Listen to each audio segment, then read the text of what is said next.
அருட்பெருஞ்சோதி அருட்பெருஞ்சோதி தனிப்பெரும் கருணை அருட்பெருஞ்சோதி. எல்லா உயிர்களும் இன்புற்று வாழ்க, வள்ளல் மலரடி வாழ்க வாழ்க, கொல்லா விரதம் குவளை எல்லாம் மூங்குக, நல்லோ நினைத்த நலமெருக, நன்றி நினைத்த எல்லோரும் வாழ்க இசைந்து. உலக மக்களே, அறிவார்ந்த அன்பர்களே, ஆண்மைநேய ஒருமைப்பாடுடைய அன்பர்களே, வல்லப்பமா நமக்கு அருளிய திருவொற்பாவிலிருந்து 6ஆம் திருமுறையில் 107வது பதிகமாகிய ஞானசரியை என்ற பதிகத்திலிருந்து பாடலுடைய விளக்கங்களை பார்த்து கொண்டிருக்கிறோம். ஞானசரியை மொத்தம் 28 பாடல்களை கொண்டது. இதுவரை 25 பாடலுடைய விளக்கங்களை பார்த்திருக்கிறோம். இன்று 26வது பாடலுடைய விளக்கத்தை பார்க்க போகிறோம். இந்த பாடலுடைய விளக்கத்தை பார்ப்பதற்கு முன்னால் ஒரு சிறிய விளக்கம் கொடுக்க எனக்கு கடமை இருக்கிறது. காரணம், இந்த பிரபஞ்சம் தோன்றிய காலத்திலிருந்தே யுகங்கள் தோன்றின. கிரேத யுகம், திரேத யுகம், துவார யுகம், கலியுகம். இந்த 4 யுகங்களிலுமே தோன்றி, இந்த 4 யுகங்களிலுமே சமயங்களும் மதங்களும் மார்க்கங்களும் தோன்றி, அந்த சமயங்களையும் மதங்களையும் மார்க்கங்களையும் உருவாக்கிய தலைவர்களை உருவகப்படுத்தி, அதை அந்த உருவத்திற்கு ஏற்றபடி ஆலயங்களை அமைத்து, வழிபாட்டு முறைகளை அமைத்து மக்களை வழிபட செய்து விட்டார்கள். மக்களும் அதை இன்னும் நம்பிக்கொண்டு அதையே பின்பற்றி கொண்டு அந்தந்த சமயங்களையும் மதங்களையும் மார்க்கங்களையும் சேர்ந்த தலைவர்களை கடவுளர்களாக நினைத்து கொண்டு வழிபட்டு கொண்டிருக்கிறார்கள். ஒவ்வொரு யுகமும் அழியும் போது அந்த யுகத்தில் தோன்றிய மார்க்கங்களும் சமயங்களும் அழிந்துவிடும். அதே போன்று 4 யுகங்களிலுமே தோன்றிய மார்க்கங்களும் சமயங்களும் மதங்களும் அழிந்து விட்டன. மக்களுக்கு தெரியாது, யாரும் இதை பற்றி கூறவில்லை. அதாவது கிரேத யுகத்திலே தோன்றிய யுகங்கள் அழிந்தவுடனே அதில் தோன்றிய அத்தனையுமே அழிந்து விட்டது என்று உலக மக்களுக்கு யாரும் சொல்லவில்லை. அதை அப்படியே பின்பற்றி கொண்டிருக்கிறார்கள். சைவ சமயம், வைஷ்ணவம், கௌபாரம் போன்ற சமயங்களை தோன்றிய தலைவர்களை உருவகப்படி வழிபட்டு கொண்டிருக்கிறார்கள். அந்த வழிபாடுகள் எல்லாம் சரியை, கிரியை, யோகம் என்ற 12 நிலைகளை உடையது. ஞானசரியை தான் சுத்த சன்மார்க்கத்திலிருந்து தொடங்குகிறது. சுத்த சன்மார்க்கத்தை அருட்பெருஞ்சோதி ஆண்டவர் உருவாக்கி அதை தன் மகன் கையில் கொடுத்து ஒப்படைத்து, இந்த உலக மக்கள் எல்லாம் சுத்த சன்மார்க்கத்தில் இருந்து கொண்டு மரணமில்லா பெருவாழ்வில் வாழ வேண்டும் என்பதற்காகவே தன் அருளால் பெற்றெடுத்த ஓர் ஆண் மகனை செல்வப்பிள்ளை என்று பெயரிட்டு இந்த பூலோகத்திற்கு ஒரு தாயின் வழியாக வருவிக்க செய்தார் அருட்பெருஞ்சோதி ஆண்டவர் என்பதை திருவொற்பாவில் இருந்து நாம் பார்த்து கொண்டிருக்கிறோம். வல்லப்பமான் அவர்கள் இறைவனுடைய மகனாகவே வருவிக்க உற்றவர். இறைவனுடைய திருவிளையாடல்களினால்தான் இந்த பூலோகத்திற்கு ஒரு தாயின் வழியாக, ஒரு தாயின் கருவறையிலே இருந்து மகனாக வெளியே இந்த பூலோகத்திற்கு வந்தார் என்பதை நாம் ஏற்கனவே அருட்பெருஞ்சோதி ஆண்டவர் திருவிளையாடல் என்ற பதிவிலிருந்து நாம் பார்த்து விட்டோம். 350 பதிவுகள் நாம் பதிவு செய்திருக்கிறோம். ஏற்கனவே அதில் நீங்கள் பார்த்திருப்பீர்கள் என்று நான் கருதுகிறேன். அப்போ அந்த ஞானசரியை கூற வேண்டும் உலக மக்களுக்கு. காரணம், 33 ஆண்டுகள் சென்னையிலே சமயங்களையும் மார்க்கங்களையும் பின்பற்றி கொண்டிருந்த நமது பிள்ளை பெருமான் அவர்கள், அப்போ அவருக்கு சுத்த சன்மார்க்கம் தெரியாது. சிவபெருமான் தான் கடவுள் நினச்சிக்கிட்டு இருக்கிறார். ஏன்னா அருட்பெருஞ்சாண்டவர் அப்படி தான் திருவிளையாடல் அங்கே நடந்துகிட்டு இருக்கு. அதன் பிறகு மகனுக்கு விளக்கங்களை கூறி சுத்த சன்மார்க்கத்தை கொடுத்த பிறகு இறைவன் அருட்பெருஞ்சோதி ஆண்டவர் என்ற நிலையை உலக மக்களுக்கு தெரிவிக்கிறார் வல்லற்பமானவர்கள். 33 ஆண்டுகள் சென்னையிலே இருந்து தோன்றும் துணையான காலத்தில் எப்படியெல்லாம் சமயங்களிலும் மார்க்கங்களிலும் இருந்தார் என்பதையும், நமச்சிவாயா சிவாய நம என்ற மந்திரங்களை சொல்லி இருந்ததையும் நாம் ஏற்கனவே தெளிவாக பார்த்து விட்டோம். ஏனென்றால் அதெல்லாம் பொய் என்று சொல்ல வேண்டும். அப்போ உலக மக்களிடம் பொய் என்று சொல்லும்போது இவர் அந்த நிலையில் இருந்திருக்க வேண்டும். அதனால் தான் அந்த திருவிளையாடல் நடந்தது. அதன் பிறகு சுத்த சிவன ஞானவெளிக்கு சென்று, அங்கே சுத்த சிவஞானவெளிக்கு சென்று அங்கே தன் தந்தையிடம் சுத்த சன்மார்க்கத்தை பெற்ற பிறகு, சாதா கல்வியை கற்றுக்கொண்ட பிறகு மீண்டும் பூலோகத்திற்கு திரும்பி வரும்போது கருங்குழியிலே உறைவிடமாக கொண்டுள்ளார் 9 ஆண்டுகள். அதன் பிறகு ஜீவகானிய ஒழுக்கத்தை உலக மக்களுக்கு சொல்ல வேண்டும் என்பதற்காக ஒரு தர்மசாலையை நிறுவ வேண்டும். அந்த வகையிலே பார்வோதேவர் மக்களிடம் ஏற்கனவே பேசியபடி அந்த இடத்தை பெற்றுக்கொண்டு ஒரே நாளிலே தர்மசாலையை நிறுவி 23/5/1867 ஆண்டு தர்மசாலையை நிறுவி அங்கே ஜீவகானிய ஒழுக்கத்தை உலக மக்களுக்கு போதிக்கிறார்கள். பசியோடு வருகின்றவர்களுக்கு பசியை போக்கிக் கொண்டிருக்கிறார்கள். அதன் பிறகு அந்த காலகட்டங்கள் 3 ஆண்டுகள் முடிந்தவுடனே மேட்டுக்குப்பம் செல்ல வேண்டும் என்றால் ஏற்கனவே நிர்ணயித்தபடி தந்தையும் மகனும் பேசியபடி அருப்பஞ்சாண்டவரும் வளர்ப்பமானும் பேசியபடி அந்த இடத்தை தேர்வு செய்கிறார்கள். அது பாடலிலே உண்டு, யாரும் மறுக்க முடியாது. அப்பா வந்து மகன்கிட்ட சொல்லுவார், மகனே நம்ம தனித்தனியாக பிரிஞ்சிருந்தது போதும்பா, இனிமேல் நம்ம 2 பேரும் ஒன்றா இருக்கணும், ஒரு இடம் பாருன்னு கேட்பார். அம்பலவாணர் வருகை என்ற பதிகத்திலே 100வது பாடல் தெளிவாக கூறுவார். இவர் சொல்லுவார் அப்பா கிட்ட, நான் எங்கே போய் பார்க்குறது, எல்லாமே இப்போ நீ தானே பண்ணிகிட்டு இருக்க, நீ வா, நீ வந்து காட்டு அப்படின்னு சொல்லி அப்பனும் மகன் தான் அங்கே போவாங்க. இப்போது வல்லப்பமானவர்கள் மேட்டுக்குப்பத்தில் இருக்கும்போது என்னென்ன நிலைகள் நடந்தன, இறைவனுடைய திருவிளையாடல் எப்படி நடந்தது என்பதை தான் பார்த்து கொண்டிருக்கிறோம். மேட்டுக்குப்பத்தில் இருக்கும்போது வடலூரிலே சபையை நிறுவியது, அதன் பிறகு அகவல் எழுதியது, இந்த நிலைகளெல்லாம் நாம் பார்த்தோம். அதன் பிறகு இப்போ ஞானசாரியை விளக்கத்தை உலக மக்களுக்கு கூறியதை இப்போ நாம் பார்த்து கொண்டிருக்கிறோம். இதன் பிறகு சுத்த சன்மார்க்க கொடியை கட்டி அங்கே பேருபதேசம் செய்தது. அதன் பிறகு அருப்பஞ்சாண்டவர் தன் மகனோடு 2 கலந்தது, இறைவனானது என்பதை நாம் பின்னாளில் பார்க்க போகிறோம். இப்போ ஞானசாரியினுடைய 26வது பாடல் விளக்கம் பாருங்கள். முதல் பாடலை படிக்கிறோம், அதன் பிறகு விளக்கத்தை கூற விரும்புகிறேன். உற்ற மொழி உரைக்கின்றேன். அதாவது ஒவ்வொரு வரியிலையும் இறைவனுடைய விளக்கம் அங்கே இருக்கும். அது இறைவனுடைய தயவும் கருணையும் இருந்தால்தான் அந்த விளக்கத்தை சொல்ல முடியும். இல்லை என்றால் நூல் விளக்கம் தான் சொல்லணும், அந்த வரிக்கு தான் விளக்கம் சொல்ல முடியும். நமது நோக்கம் அப்படி அல்ல. நல்ல கவனிங்க. உற்ற மொழி உரைக்கின்றேன் ஒருமையினால் உமக்கே, உறவன் அன்றி பகைவன் என உண்ணாதீர் உலகீர், கற்றவரும் கல்லாதரும் அழிந்திட காண்கின்றீர், காரணமெல்லாம் கலங்க வரும் மரணமும் சம்மதமோ, சற்றும் இதை சம்மதியாது என் மனம்தான். என் மனம் என்பது என் அப்படி என்பது எப்படி அப்படின்றது பொருள். அது நல்லா கவனிச்சிக்கணும். என் மனம் தானே, என்னுடைய மனம் கிடையாது. என் அப்படின்ற வார்த்தைக்கு விளக்கம் வேற இருக்கு, நல்லா கவனிச்சுட்டே வரணும். சற்றும் இதை சம்மதியாது என் மனம்தான் உமது. உன் மனசு என்ன மனசு, உங்க மனசு, அதுக்கு அப்படிதான் பொருள். என் மனம்தான் உமது, தன் மனம்தான் கண்மனமோ. கண்மனமோ என்பது கல்மனம் என்று பொருள். இங்கே இல் மருவி இருக்கிறது, இல்லு வந்து இன்னாக மருவி இருக்கிறது. கண்மனமோ வன்மனமோ அறியேன், இற்று இதனை தடுத்திடலாம். இற்று இதனை தடுத்திடலாம், இற்று இதனைன்னு இருக்கும் பாடல்ல, அதை பிரித்து படிக்கணும். இற்று இதனை தடுத்திடலாம் என்னோடு சேர்ந்திடுமே, என் மார்க்கம் இறப்பொழிக்கும் சன்மார்க்கம் தானே. இப்போ ஞானசரியை என்பது மரணமில்லா பெருவாழ்வை கொடுக்கக்கூடியது. நல்லா புரிஞ்சுக்கணும். ஞானசரியிலிருந்து தான் சுத்த சன்மார்க்கம் தொடங்குகிறது. ஞானசரியை, ஞான கிரியை, ஞானத்தில் யோகம், அதை நோவாத நோம்போன்னு சொல்லுவார். கடைசியில் ஞானத்தில் ஞானம், அதுதான் மரணமில்லா பெருவாழ்வை தரக்கூடிய ஒரு நிலை. 16வது நிலை, அதுதான் கடவுள் நிலை அறிந்து அம்மயமாகக்கூடிய நிலை. இப்போ இதனுடைய பாடலுடைய விளக்கத்தை பாருங்க. உற்ற மொழி உரைக்கின்றேன், அதாவது நான் சொல்லுவதை, நான் பெற்றதை, நான் சொல்லுவதை நீங்கள் நன்றாக கேளுங்கள்.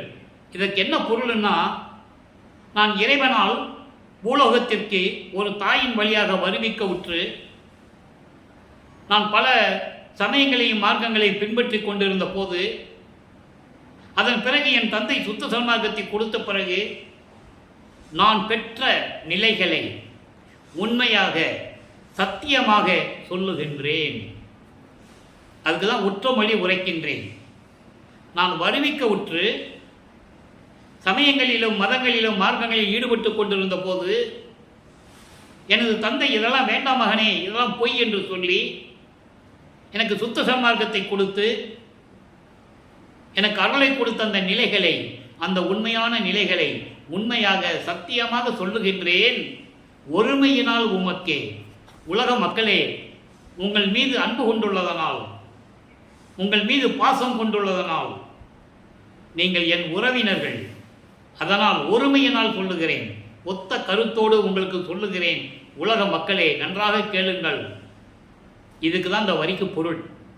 உற்றமொழி உரைக்கின்றேன் ஒருமையினால் உமக்கே. வருவிக்க உற்றதிலிருந்து சொல்றார் அவர். அப்போ இந்த நிலையில் உங்களுக்கு சொல்றேன், என்னை உறவன் அன்றி பகைவன் என்னாதீர் உலகீர். நான் உங்களுடைய உறவினன், உங்களுக்கு சொந்தக்காரன், நான் பகைவன் அல்ல. பகைவன் என்று நீங்கள் நினைக்க வேண்டாம். நீங்கள் என்னை உறவினர் மட்டுமல்ல, இவன் பகைவன் என்று கூட நீங்கள் என்னை நினைக்க வேண்டாம். ஏன் அதை கூறுகிறார் என்றால், இவர் போன்றும் துணையாக இருந்த காலகட்டங்களில் சமயங்களும் மதங்களும் மார்க்கங்களும் பொய் என்று சொல்லிய காலகட்டங்களில் இவரை வெறுத்தார்கள். காரணம், இவன் சாதாரண ஒரு மனிதனாக பிறந்து ஒரு துறவியானவர் என்றுதான் எல்லாருமே நினைத்தார்கள். ஏனால் இவர் இறைவன் மகன் என்று யாருக்குமே தெரியாது.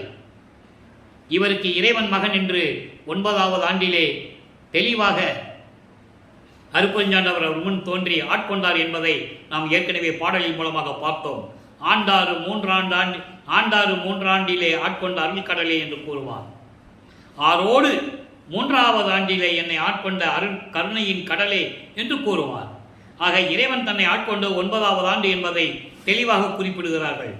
அதற்கு முன்னால் கருவிலே, ஒரு தாயின் கருவறையிலே இருக்கும்போதே இறைவன் ஆட்கொண்டதை பின்னாளில் கூறுவார்.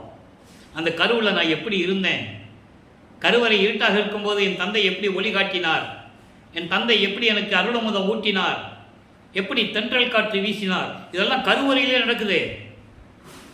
சின்னம்மையாருடைய கருவறையிலே நம்ம பிள்ளை பெருமானவர்கள் இருக்கும்போது அங்கேயே நடக்குது. இறைவனுடைய மகன் அவரு. ஆக இந்த நிலையை சொல்லுகிறார். அதான் சொல்றார் அவரு, உறவன் அன்றி பகைவன் என்ன உண்ணாதீர் உலகீர், கற்றவரும் கல்லாரும் அழிந்திட காண்கின்றீர். கற்றவர்களும் கற்காதவர்களும் அப்படின்னா உலகியல் சந்தை படிப்பை படித்தவர்களும் சரி, ரிஷிகள் முனிவர்கள் போன்றவர்கள் தவம் இருந்து தெரிந்து கொண்டவர்களும் சரி, எல்லாருமே அழிந்துதான் போகிறார்கள். எல்லாமே வேதங்கள் கற்றவர்கள், புராணங்களை கற்றவர்கள், இந்த உலகியல் சந்தை படிப்பை கற்றவர்கள் எல்லாருமே, அந்த கற்றவர்களும் சரி, படிக்காதவர்களும் சரி, படித்தவர்களும் சரி, இறந்துதான் போகிறார்கள், அழிந்து போகிறார்கள். இதை நீங்கள் பார்த்து கொண்டிருக்கிறீர்கள். அழிந்திட காண்கின்றீர். இதையும் நீங்க பார்த்துக்கிட்டு தானே இருக்கீங்க உலக மக்களே. அடுத்து சொல்ற பாருங்க, கரணமெல்லாம் கலங்க வரும் மரணமும் சம்மதமோ. கரணம் என்பது மனம், சித்தம், புத்தி, அகங்காரம், இந்த போன்ற நிலைகளை எல்லாம். கரணம் என்பது இந்த உடல் சம்பந்தப்பட்ட கருவிகள் எல்லாமே கலங்கும்படி, பதறும்படி, உடம்பு நடுங்கும்படி, பதறும்படி மரணம் வந்துருச்சே, அது உங்களுக்கு சம்மதமா? மரணிக்கின்ற நேரத்தில் அவன் மனம் எப்படி துடிக்கும் தெரியுமா? சாகப் போகிறோமே, மரணம் வந்து விட்டதை என்று ஒரு மனிதன் நினைக்கும் போது அந்த மனம் எப்படி இருக்கும்? மனம் நடுங்கும், கலங்கும். அதான் சொல்றார், கரணம் எல்லாம் மனம், சித்தம், புத்தி எல்லாமே கலங்கும். மரணம் வரப்போகிறதே என்று உன் மனம் கலங்குகிறதே, உன் உடம்பு நடுங்குகிறதே, அது உனக்கு சம்மதமா? உலக மக்களே, உங்களுக்கு சம்மதமா? சொல்லிட்டு அடுத்த வரி சொல்றார் பாருங்க, நல்லா கவனிக்கணும். சற்றும் இதை சம்மதியாது என் மனம்தான் ஒவ்வொரு தன்மானம். மரணம் வந்துச்சுன்னு கொஞ்சம் கூட கவலைப்படாம, வேறு நினைக்காம, சிந்தனைகளே வைக்காம, மரணம் வரப்போதுன்னு நினைக்காம இருக்கிறதே உன் மனம் எப்படிப்பட்ட மனம்? அது கல்மனமா? மரணம் வருதுன்னு தெரிஞ்சு போச்சு, மரணம் வருமே என்று நினைக்காமல், மரணம் வரப்போகுது என்று நினைக்காமல் இருக்கிற உன் மனம் இருக்கே. ஒரு மனிதன் பிறந்து விட்டால் அவனுக்கு மரணம் உறுதி. அப்போ அந்த மரணம் வந்துச்சுன்னா நம்ம என்ன பண்ண முடியும் என்று உங்கள் மனசு நினைக்காம இருக்கிறதே, என்ன மனையா உங்கள் மனம்? உலக மக்களை பார்த்து கேட்குறாரு, உலக மக்களை என்ன மனம் உங்கள் மனம்? கல்மனம். அது கொஞ்சம் கூட மரணம் வருமேன்னு கொஞ்சம் கூட நினைக்க மாட்டேன்றீங்களே, இவ்வளவு அறியாமையில் இருந்து கொண்டு இருக்கிறீர்களே அப்படின்னு சொல்றாரு. அதான் இந்த வரிக்கு விளக்கம். அப்போ சொல்லிட்டு சொல்றாரு, என்ன மனமோ உங்க மனம், போங்க கல்மனமா உங்கள் மனம் கல்மனமா உலக மக்களே, இல்லை வன்மனமா, கொடிய மனமா? அரியே உலக மக்களே, இப்படியெல்லாம் நீங்கள் இருந்து கொண்டு இருக்கிறீர்கள். நான் உண்மையை சொல்லுகிறேன், ஒருமையினால், உங்கள் மீது அன்பு கொண்டுள்ளதனால் உண்மையை சொல்லுகிறேன். என்னை ஒரு உறவன் மட்டும் பார்க்காமல் பகைவன் என்று கூட நீங்கள் நினைக்காதீர்கள். நான் உங்களுடைய உறவன், பகைவன் அல்ல. இதை கூறுவதற்காகத்தான் நான் வருவிக்க உற்றவன். உங்கள் உடம்பு நடுங்கும்படி மரணம் வறுமை என்று தெரிந்திருந்தும் கூட இது வேண்டாம் என்று சொல்கிற அளவுக்கு உங்கள் மனம் இல்லையே. சற்றும் இதை சம்மதியாது. எனக்கு மரணமே வேண்டாம்னு சொல்கிற அளவுக்கு நீங்கள் இல்லையே, அந்த நிலையில் இல்லை. அப்போ உங்கள் மனம் எப்படிப்பட்ட மனம்? அதான் சொல்கிறாரு, என் மனம், என் மனம், என் மனம் என்பது எப்படிப்பட்ட மனம் என்று எனக்கு தெரியவில்லை. உங்கள் மனம் கல் மனமா, கொடிய மனமா? எனக்கு புரியவில்லை. இற்று இதனை தடித்திடலாம், என்னோடு சேர்ந்திடுவேன்.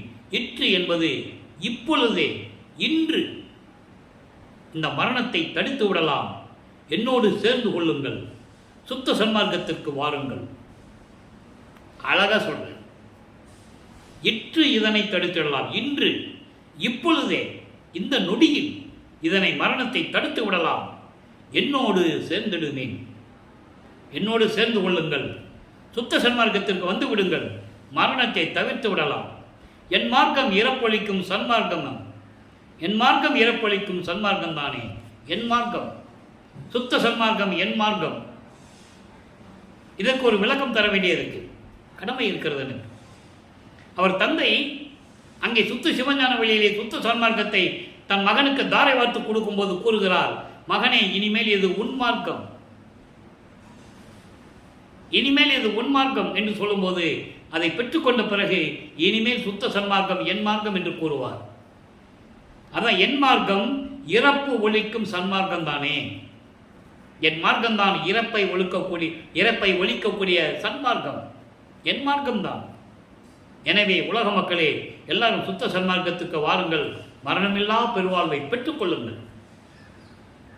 படித்தவரும் படிக்காதவரும் தவம் இருந்தவர்களும் எல்லாருமே, முனிவர்களும் சரி ரிஷிகளும் சரி, எல்லாமே அழிந்திட காண்கின்றேன். எல்லாம் இறந்து தான் போனாங்க.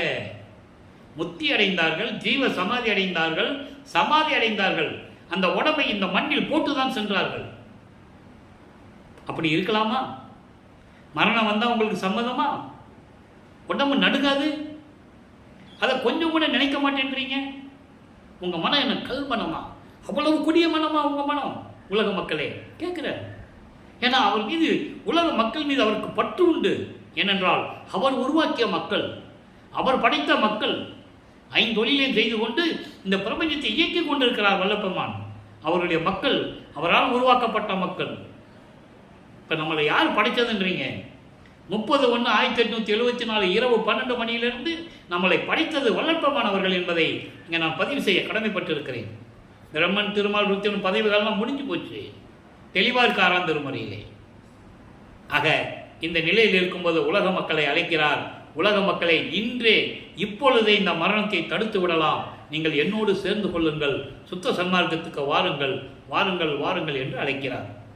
இப்போ சுத்த சன்மார்க்கத்திற்கு வந்த பிறகு இவர் பெற்றது என்னது உலக மக்களுக்கு சொல்லணும். ஏன்னா சும்மா சொல்லிட்டு போறாரு அப்படின்னு யாரும் நினைக்கக்கூடாது.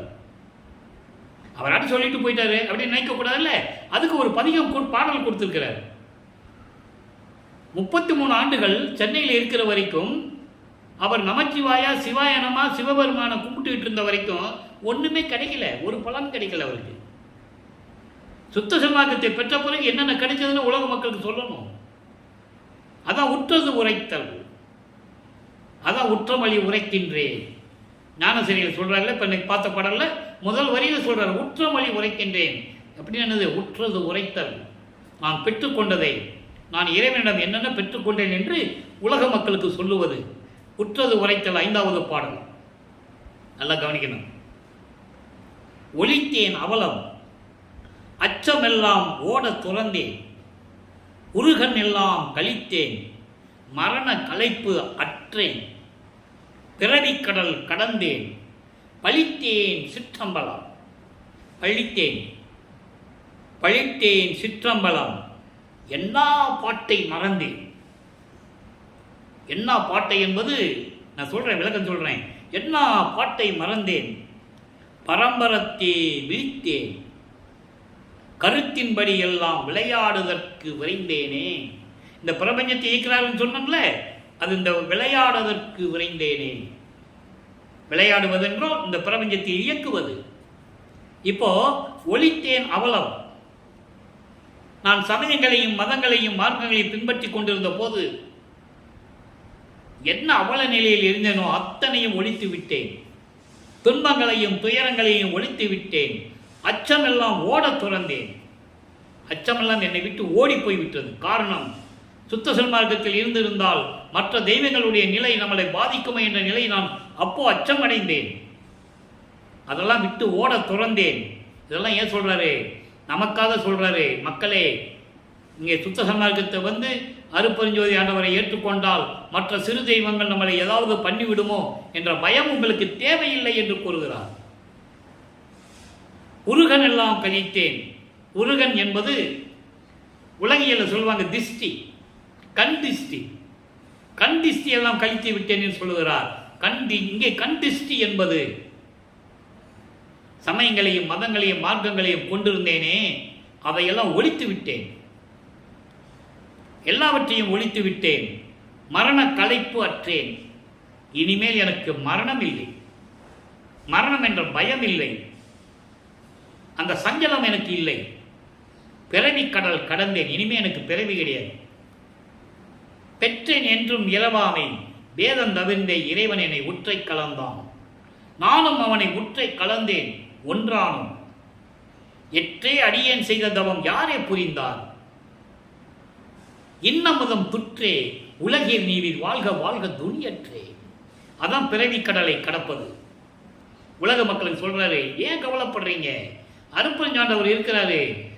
சுத்த சன்மார்க்கத்தை பெற்றுக்கொள்ளுங்கள். இன்னமுதம் துற்றே. சுத்த சன்மார்க்கத்தை பெற்றுக்கொள்ளுங்கள் உலக மக்களே. நீவிர் வாழ்க வாழ்க துணியற்றே. துன்பங்களையும் துயரங்களையும் நீக்கி நீங்கள் இன்பமாக வாழலாம் என்று கூறுகிறார். அதை இங்க சொல்றாரு, பிறவி கடல் கடந்தேன். பழித்தேன் சிற்றம்பலம். பழித்தேன் சிற்றம்பலம் என்பது இறைவனை பற்றி பாடி வணங்கினேன், பாடினேன். இறைவனை பற்றி வணங்கினேன், பாடினேன். சிற்றம்பலத்தில் இருக்கின்ற என் அப்பனை பற்றி எல்லா பாட்டை துறந்தேன், மறந்தேன். எல்லா பாட்டை மறந்தேன். நான் இந்த பூலோகத்திற்கு என் தந்தையால் வருவிக்க உற்று நான் பட்ட பாடுகள் இருக்கிறதே, எப்படி பட்டது தெரியுமா? அதை மெய்யருள் வியப்பிலே சொல்லுவார்.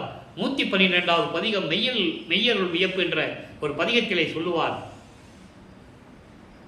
12 ஆண்டு தொடங்கி இற்றைய பகல் வரை நான் இந்த படியில் பட்ட பாட்டை நினைக்கில். அதான் இந்த பாட்டு. இந்த பாட்டுன்றது பாடல் கிடையாது. நல்லா புரிஞ்சுக்கணும் நீங்க.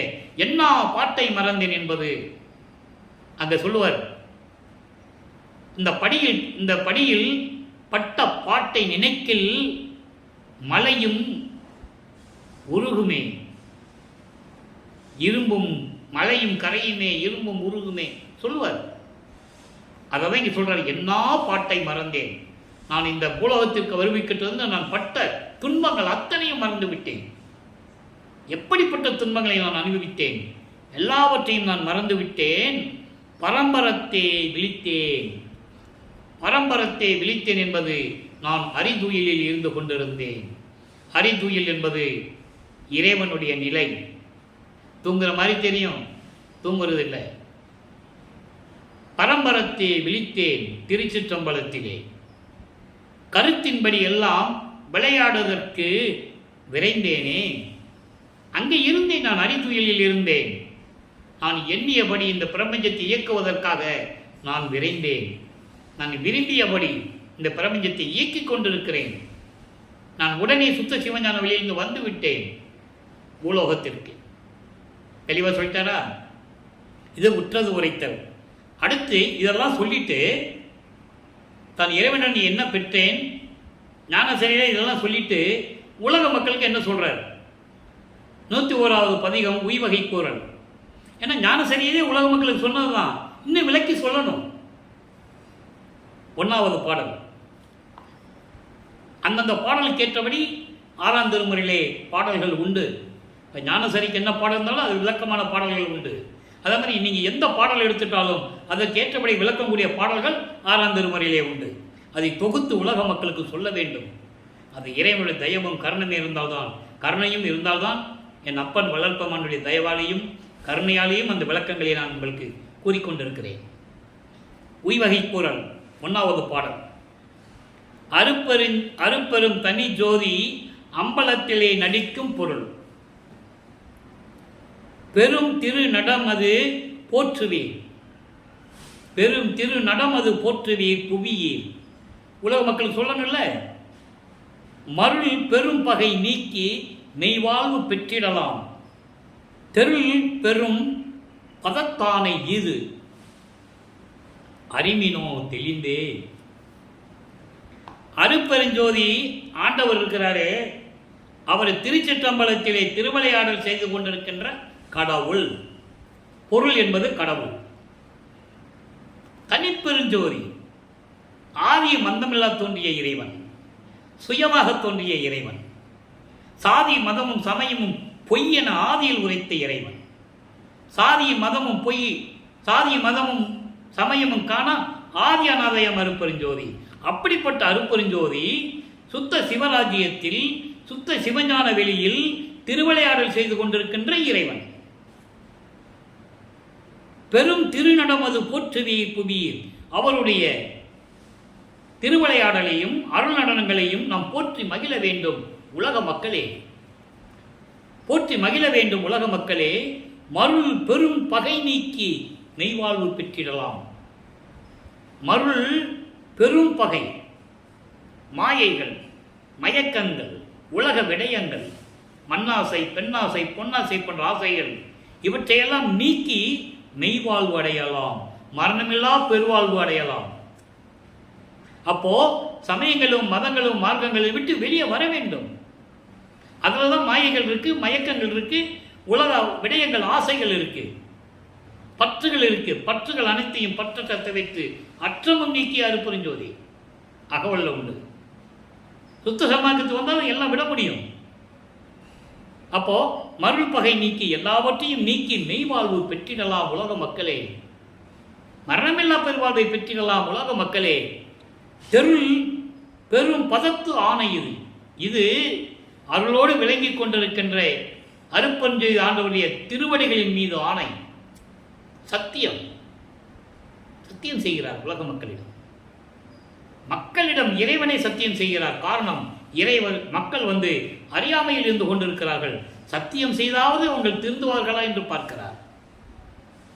சத்தியம் சத்தியம் சத்தியம் எத்தனை இடங்களில் மக்களுக்காக சத்தியம் செய்கிறார் மக்களிடம் என்றால், நான் படைத்த மக்கள், நான் உருவாக்கிய மக்கள், என் உலகம் இது, மக்கள் எல்லாம் மரணமில் பருவல் இருக்க வேண்டுமே என்ற நிலையில்தான் இந்த ஞானசரியை நமக்கு அருளியது. அதோடு மட்டுமல்ல, அறிமினோ தெளிந்தே. உலக மக்களே, நன்றாக தெளிவாக நீங்கள் தெரிந்து கொள்ளுங்கள். எல்லாருமே சுத்த சன்மார்க்கத்துக்கு வாருங்கள், சுத்த சன்மார்க்கத்தில் இணைந்து இறைவனுடைய அருளை பெற்றுக் கொள்ளுங்கள் என்று கூறுகிறார்.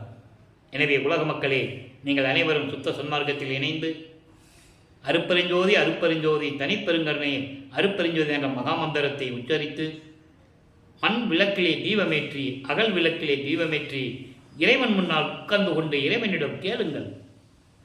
பெற்றன் தகப்பன் அல்லவா, உங்கள் வேண்டியதை கேளுங்கள், அள்ளி கொடுக்க தயாராக இருக்கிறார். நாம் செய்ய வேண்டியது புலையும் கொலையும் தவிர்க்க வேண்டும். உயிர்களை கொலை செய்வது, மாமிசம் சாப்பிடுவது என்ற நிலைகளை நீக்க வேண்டும். ஆண்மநேய ஒருமைப்பாட்டோடு இருக்க வேண்டும். ஜீவகானிய ஒழுக்கத்தில் இருக்க வேண்டும். உயிர் நேயத்தோடு இருக்க வேண்டும். இறைவனை வணங்கி இறைவனுடைய அருளையும் செல்வங்களையெல்லாம் நீங்கள் பெற்று இந்த வையகத்திலே நீங்கள் வாழ்வாங்கு வாழ வேண்டும். நோயற்ற வயல்கள் வாழ வேண்டும். மரணமில்லா பெருவாழ்வில் வாழ வேண்டும் என்று இறைவனுடைய ஆசி பெற்றவன் என்ற தயவில், கருணையினாலும் தயவினாலும் உங்களை வாழ்த்தி விடைபெறுகிறேன். நன்றி, வணக்கம். அருப்பெருஞ்சோதி அருப்பெருஞ்சோதி தனிப்பெருங்கருணை அருப்பெருஞ்சோதி. நாளையும் ஞானசரிய விளக்கம் தொடரும். கண்டு மகிழ்ந்து கேட்டு இறைவன் அருளை பெற்றுக் கொள்ளுங்கள்.